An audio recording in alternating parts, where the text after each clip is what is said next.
Section 4.3 is over slavery in the colonies. So we're going to look at the beginning of slavery and how it changed up to the 1700s.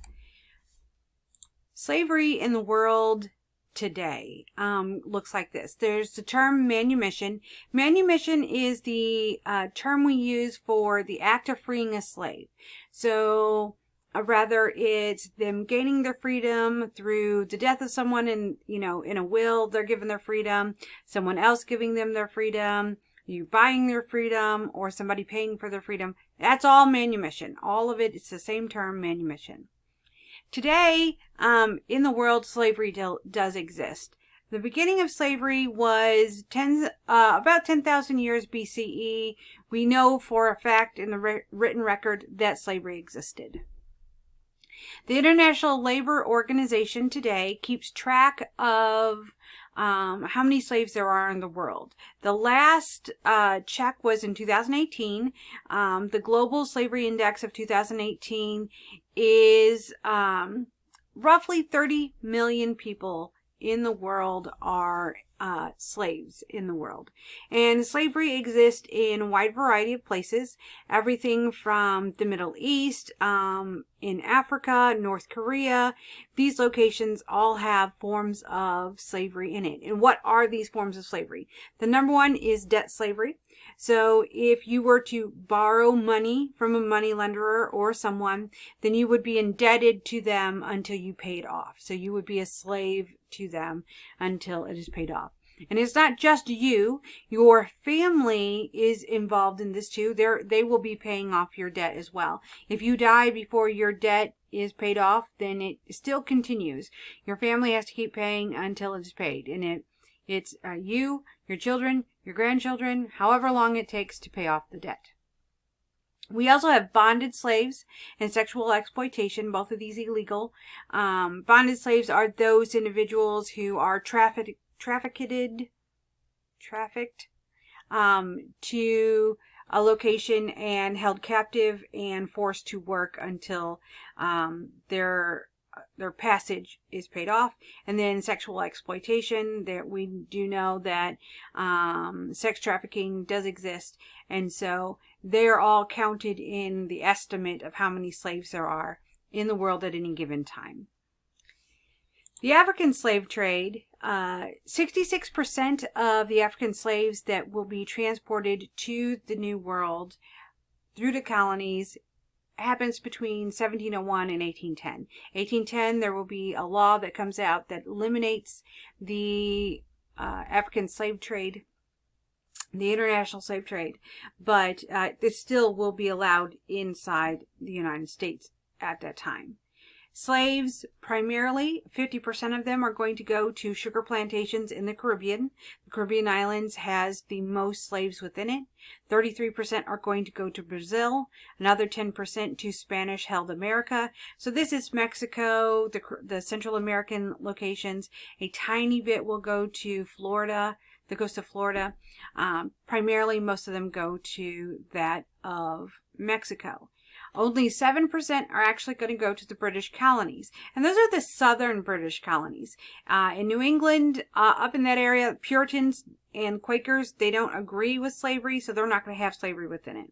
So that 7% is going to go to South Carolina, Georgia, those locations. It's roughly about 800,000 individuals will be brought into the British colonies at that time. So just a small percentage of the overall slave trade. Slavery in the colonies itself, Portugal is going to transport the first African slaves in the Mediterranean. So they're going to get involved in the Mediterranean slave trade prior to westward colonization, westward exploration.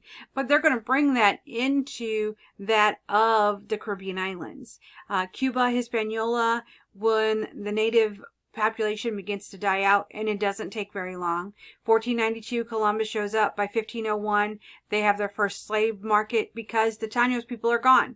The native population on the island, they no longer exist. The first slaves will be treated like indentures, but after 1664, when the Massachusetts Bay Colony puts out their ruling that once a slave, always a slave, it becomes very different. By the end of the 1600s, less indentures are coming to the New World, and so they're going to start supplementing their workforce, especially in the South, with slaves. There's no precedent or laws governing on how slaves were to be treated at first. And so they really think about what they're going to do. So every colony kind of has their own rules. And this is where our first slave codes come from. As you can see here, some rules among various colonies. One, no traveling without permission. You have to have paperwork that says that you can travel within a colony. No gatherings over 3 people unless supervised. So you had to have a white person or an English person with you to travel. No juries. So no trial by jury. You couldn't speak for yourself. So it was just you being accused of something and getting a punishment. No legal marriages. That way they could sell off married couples to different individuals. They're forbidden to use their native language, forbidden to practice their own religion, basically prohibited anything from their own culture. So there's not a lot that they could do at that time. For children, the status was based on their mother.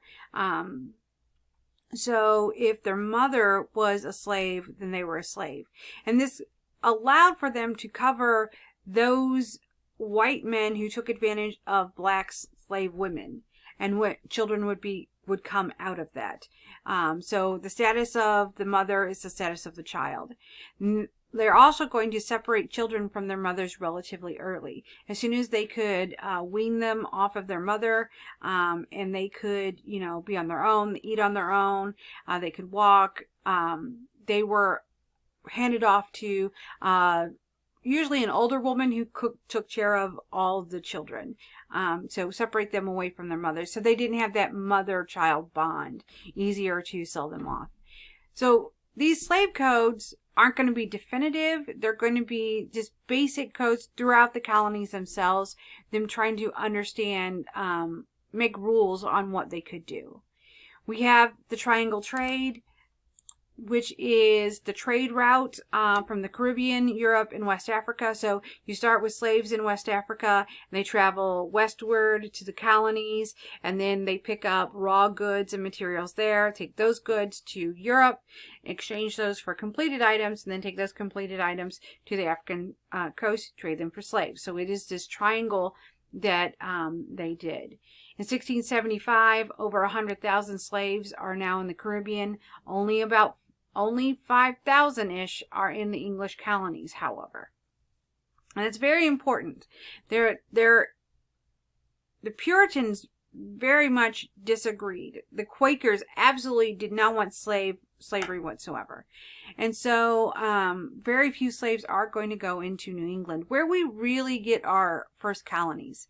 In the Middle Passage, 1 in 6 slaves will die in transport, and they're going to exchange slaves for rum, clothing, guns, cash, basically anything that they could make a profit off of. They're going to be sold directly from the docks when they land, mainly because there is there is this ideology that a slave is not worth anything if it is dead, so they're going to do their best to sell them as soon as they can, because there's a no return policy here. Slavery in South Carolina, the economic boost to the southern port towns such as Charleston, South Carolina. It is the largest slave port in the English colonies. I've said it a few times and I'll say it again. Largest slave port, and will be until after the Civil War.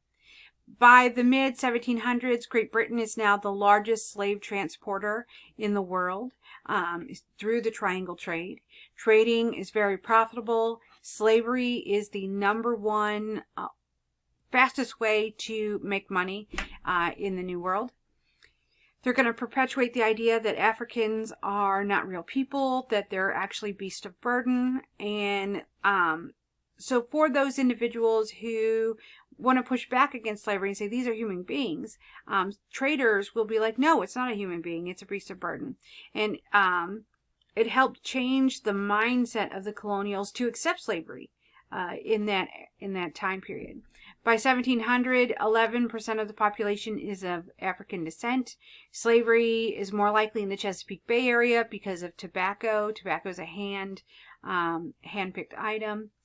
In 1730, the slave population is now self-sustaining. By 1750, 80% of all slaves that are in the colonies were born there. And so attempts later to take those individuals and take them back to Africa and relocate is going to fail because so many of them are born here. This is what they know. Born in the colonies, they don't know Africa, so they don't want to go back there. It's new and it's different. 95% of all exports in the South will be due to slave labor. Daily life for slaves. Most West Africans come from agricultural communities, so working on an agricultural farm itself, not as rough on them. You have two types of plantations. You have small plantations. Owners will work in the fields with them. Larger plantations where you have overseers. Life much, much harder. Where the owners are in contact with slaves on small plantations. Large plantations, that's not how it is. The more slaves you have, the more likely there will be an overseer. The overseer is the middleman between the owner and the individual who is at the bottom, those slaves. So slaves on large plantations most likely did not come in contact with the owner. They could form communities, though, amongst themselves, because they would have people, this bond. They're all from, slaves from Africa. And sometimes on really large plantations, you might find someone who knows something about where your family come from. And so that was a bonding thing. Slaves used music and stories to tell about their past and also spread coded messages on how they could escape. Church services were about deliverance. Black women were excluded from church services because in Africa, they were chieftains, they were leaders, and so they held those positions that people listened to. White individuals at that time feared that there would if women were in charge, it would urge insurrection. It's one reason why they want to keep women down, not only white women, but black women more so. So they didn't put ideas into people's heads. It didn't stop them from resisting. You have violence and resistance will come out of this. They use fear as a control. Overseers had a handbook called the Overseer's Handbook. And in it, it just describes different types of cruel techniques they could use to have them fear them.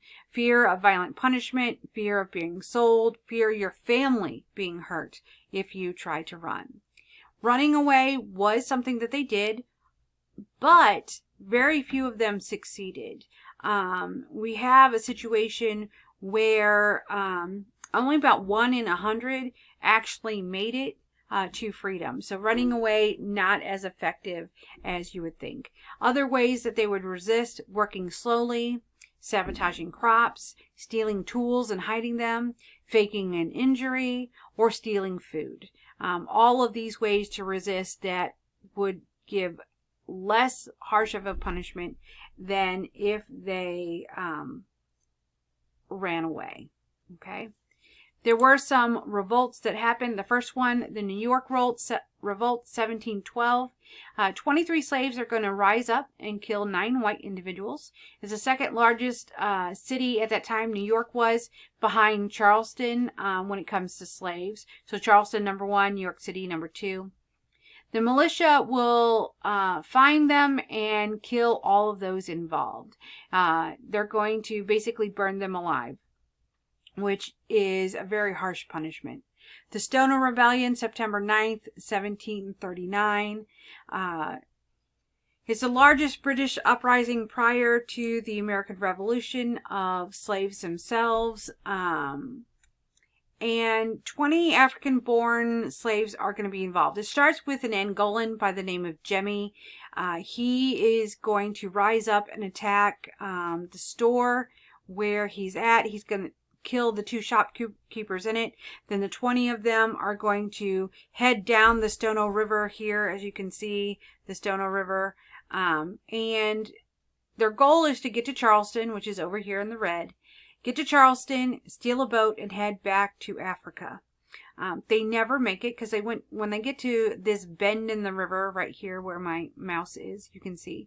When they get to that bend in the river, they're met by the militia from the colony, the colonial militia. And an attack happens. All those who are not killed in that attack are sold in the Caribbean. The result will be a ban in importation of slaves for 10 years. The Negro Act of 1740 will be established, which a written set of laws is specifically on how to handle slaves. And this will spread and be used through more than just South Carolina. They're not allowed to grow their own food. You can only get food from the person who owns you. You're not allowed to have any group meetings at all. The only thing that where you could be in a group was church service, and they had white ministers, and they also, for the most part, had individuals around those church services who were armed, and those would be white people that were armed to make sure that they weren't talking about anything they shouldn't. No education. You were not allowed to learn to read or any kind of education whatsoever, in hopes that if you don't know how to read, then they could control you easier. No earning their own money on the side as well. That way they couldn't buy their freedom. A lot of mass hysteria is going to happen in March of 1741. We have all through that month more mass killings of black people all in and around Charleston itself in South Carolina. So there's a lot that's going to happen, this pushback, this fear that's going to happen, that Africans are going to rise up against those who are oppressing them. And that is the basic beginnings of slavery in the colonies.